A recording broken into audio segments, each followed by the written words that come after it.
আসসালামু আলাইকুম রহমতুল্লাহি ওবারকাতুহু। ধৈর্য একটি বড় গুণ।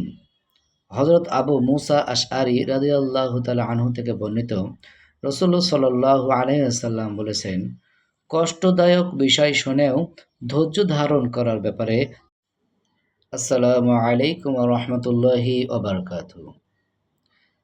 কাল বা সময়কে গালি দেওয়া জায়েজ নাই। হযরত আবু হুরায়রা রাদিয়াল্লাহু তাআলা আনহু বলেন, রাসূল সাল্লাল্লাহু আলাইহি ওয়াসাল্লাম বলেছেন, মহান আল্লাহ তাআলা বলেন, আল্লাহকে সত্যি ভালোবাসে যে, আল্লাহর দিন কেউ সে আলোর ক্ষীণ কেউ মনের গভীর থেকে ভালোবাসে সে। আসসালামু আলাইকুম ওয়া রাহমাতুল্লাহি ওয়া বারাকাতুহু।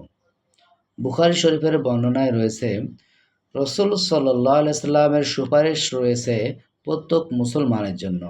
হযরত আনাস রাদিয়াল্লাহু তাআলা আনহু বলেন, রাসূল সাল্লাল্লাহু আলাইহি সাল্লাম বলেছেন, আসসালামু আলাইকুম ওয়া রাহমাতুল্লাহি ওয়া বারাকাতুহু। মুসলিম শরীফের বর্ণনায় রয়েছে, রাসূল সাল্লাল্লাহু আলাইহি সাল্লাম অধিক প্রিয়তম হতে হবে। হযরত আনাস রাদিয়াল্লাহু তাআলা আনহু থেকে বর্ণিত, রাসূল সাল্লাল্লাহু আসসালামু আলাইকুম ওয়া রাহমাতুল্লাহি ওয়া বারাকাতুহু। ঈমানের ৭০টিরও বেশি শাখা রয়েছে। এ প্রসঙ্গে বুখারী এবং মুসলিম শরীফের বর্ণনায় রয়েছে, হযরতে আবু হুরায়রা রাদিয়াল্লাহু তাআলা আনহু বলেন, রাসূল আসসালামু আলাইকুম ওয়া রাহমাতুল্লাহি ওয়া বারাকাতুহু।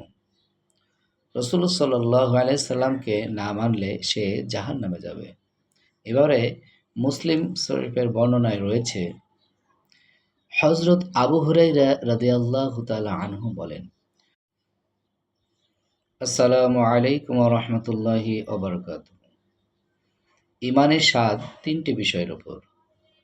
হযরত আব্বাস ইবনে আব্দুল মুত্তালিব রাদিয়াল্লাহু তাআলা আনহু বলেন, রাসূল সাল্লাল্লাহু আলাইহি ওয়াসাল্লাম বলেছেন, সে ঈমানের স্বাদ পেয়ে আসসালামু আলাইকুম ওয়া রাহমাতুল্লাহি ওয়া বারাকাতুহু।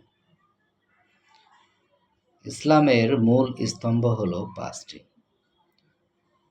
হযরত আব্দুল্লাহ ইবনে ওমর রাদিয়াল্লাহু তাআলা আনহু বলেন, রাসূল সাল্লাল্লাহু আলাইহি ওয়াসাল্লাম বলেছেন,